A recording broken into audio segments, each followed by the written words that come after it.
اب آپ نوٹ کیجئے کہ فطرت سلیم کے یا فطرت سلیمہ کے مظاہر کیا ہیں. یہ میں چاہتا ہوں کہ یہ بات ذرا خاصی تفصیل کے ساتھ عرض کر دوں، اس لیے کہ ہمارے درس قرآن میں پھر یہ مضامین بار بار آئیں گے، صرف حوالہ کافی ہوگا انشاءاللہ.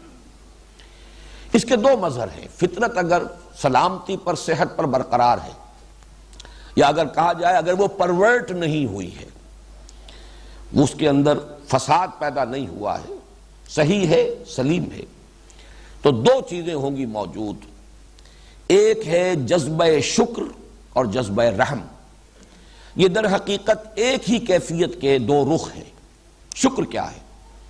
کہ اگر آپ کے ساتھ کوئی بھلائی کرے، آپ کی کوئی ضرورت پوری کرے، آپ کی تکلیف میں آپ کی کوئی مدد کرے، تو ایک خاص رد عمل طبیعت کے اندر ابھرنا چاہیے، جسے ہم تشکر کہتے ہیں.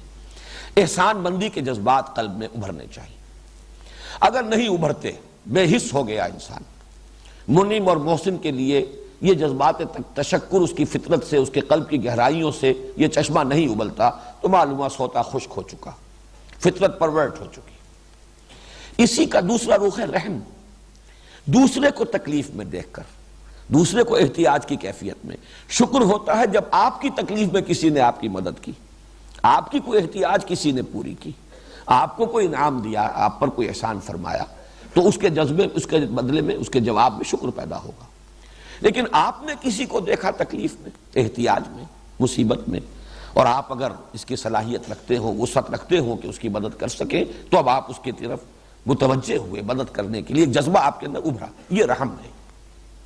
یہ دو جذبات در حقیقت ایک ہی تصویر کے دو رخ ہیں، اور یہ فطرت کی صحت و سلامتی کی شرط اول ہے.